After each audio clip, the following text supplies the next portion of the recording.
अभी कुछ दिन पहले शिवराज सिंह चौहान का एक बयान आया था लड़कियों की शादी को लेकर के कि लड़कियों की शादी में 19 में या 21 में क्या फाइनल किया जाए।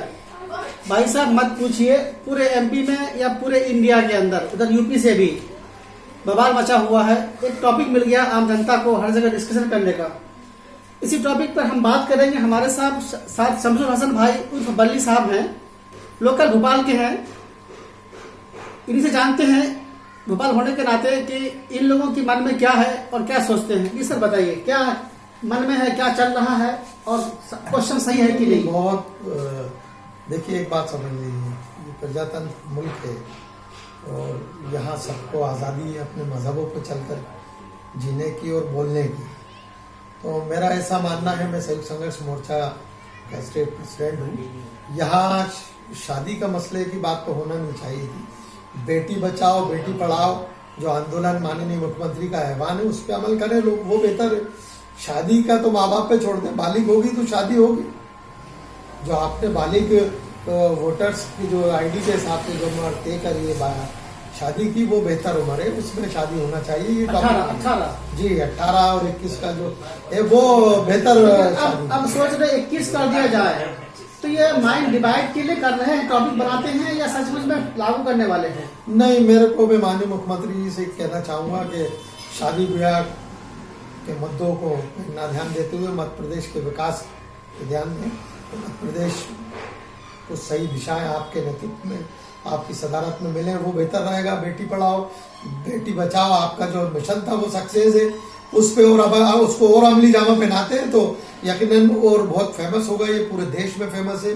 बेटी पढ़ाओ बेटी बचाओ आंदोलन चलाएं आप, जिससे कि अभी जो बलात्कार हो रहे हैं, रेप हो रहे हैं, गैंग रेप हो रहे हैं, बच्चियों के साथ रेप हो रहे हैं, हम चाहते हैं कि प्रशासन, जिला प्रशासन, प्रदेश शासन, मध्य प्रदेश के मुख्यमंत्री, प्रदेश के गृह मंत्री और तमाम सामाजिक संगठन उस ओर ध्यान दें, ना कि शादी पे जाएं। शादी की उम्र तो तय है, जो बालिग होती है बच्ची आप बताने का मतलब ये, अगर शादी जल्दी होती है तो ये दुनिया के अंदर जो खुराफात होते हैं, गैंग रेप होती है, क्या क्या होता है, वो बच्चों के साथ वो बंद हो जाएगा।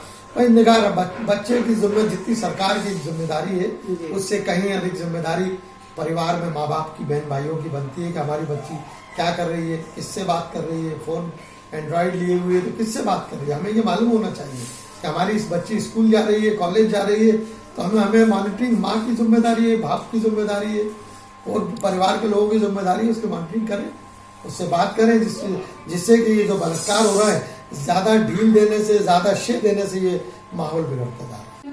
शिवराज सिंह चौहान ने बहुत अच्छा काम किया है, लेकिन आज के डेट में भोपाल शहर के अंदर जो सड़कों का हाल है, सर इस पर कुछ कहना चाहेंगे? आप खुद देखते हैं। बिल्कुल बिल्कुल, सड़कों का मेरा ऐसा मानना है, आज भोपाल में जो विकास कार्य चल रहा है और मैं माननीय मुख्यमंत्री की जो बताना चाहता हूँ कि जिस तरह से पेच वर्क होता है सड़कों पर, वो बेहतर नहीं होता, जिससे कि सड़कें बार बार उखड़ जाती हैं। मैं ये कहना चाहता हूँ कि किसी सक्षम एजेंसी से, ऐसे लोगों से, भोपाल ओल्ड सिटी में जिस तरह की सड़कें उखड़ी हैं उनको रिपेयर की जगह टेंडर होना चाहिए, जिससे खड़े होकर मॉनिटरिंग हो, उसके बाद रोड बने। कहीं हद तक हमारे यहाँ के विधायक भी जिम्मेदार हैं और हम लोग सामाजिक कार्यकर्ता हैं, हम लोग भी जिम्मेदार हैं। नहीं तो आम जनता को परेशानी हो रही है तो बोलती क्यों नहीं, क्या कारण है?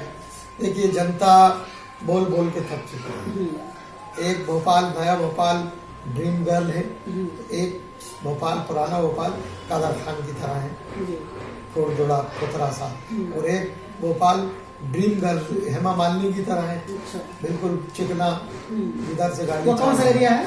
नया भोपाल, पुराना भोपाल। नया भोपाल, जी हाँ। तो गया के नया भोपाल हेमा मालिनी जी हैं और पुराना भोपाल कादर खान जी। कहने मतलब ये है। जी जी जी, तो मैं यही कहना चाहता हूँ कि इनके भी गड्ढे भर दो, इसको भी ड्रीम गर्ल बना दीजिए। सांस की बीमारी का आपको आंकड़ा बता दूं, 85% लोग यहाँ डस्ट की वजह से, धूल की वजह से, गर्द की वजह से 85% लोग सांस की बीमारी से पीड़ित है। ये आंकड़ा है जो यहाँ की सरकारें भी, जिला सरकार भी छुपाती है, प्रदेश शासन भी छुपाता है। सांस की बीमारी, कैंसर के लक्षण, टीबी के मरीज, अधिकांश पूरे मध्य प्रदेश में अगर कहीं पाए जाएंगे तो सबसे ज्यादा राजधानी के ओल्ड सिटी में पाए। क्या दिल्ली के अंदर जो किसानों का आंदोलन चल रहा है, मध्य प्रदेश के किसान इसमें पशुपेश क्यों नहीं है, पिछड़ क्यों रहा है, या क्या वजह है? भाई मध्य प्रदेश के किसानों को जो मध्य प्रदेश शासन से जो मिलना एमएसपी मिलना थी, जो मिलना चाहिए था कानून के तहत, वो सारी चीजें उनको मिल रही है। तो इसलिए यहाँ का किसान क्यों जाएगा दिल्ली? मुतमईन है, यहाँ का सेटिस्फाई है किसान। अगर नहीं होता तो यकीनन सड़क, भोपाल जिले के पास सारा देहात लगा हुआ है, यकीनन किसान रोड पर आकर संघर्ष करता। यहाँ का मध्य प्रदेश से मुतमईन है, सेटिस्फाई है यहाँ का किसान, इसलिए वह दिल्ली की ओर कूच नहीं कर रहा और यहाँ प्रदर्शन नहीं हो रहा है। यहाँ पर अगर कोई प्रदर्शन कर रहा है, किसानों को भड़काने का काम कर रहा है, माचिस का काम कर रहा है, आग लगाने का कोई काम कर रहा है, तो वो कांग्रेस के नेता कर रहा है, किसानों को उकसाने का, भड़काने का। लेकिन हमारे यहाँ किसानों को सब कुछ, मध्य प्रदेश में किसानों को सब कुछ मिला हुआ है, इसलिए कांग्रेस की बहकावे में नहीं आ रहा, उनकी बातों में नहीं आ रहा। तो मध्य प्रदेश के किसान बहुत खुशहाल हैं, क्योंकि एमपी गवर्नमेंट की तरफ से पूरी सपोर्ट मिलती है। इसीलिए इस किसान आंदोलन में मध्य प्रदेश के किसान नहीं जा रहे हैं। मैं MS अख्तर खान, मशरिक न्यूज, भोपाल, मध्य प्रदेश।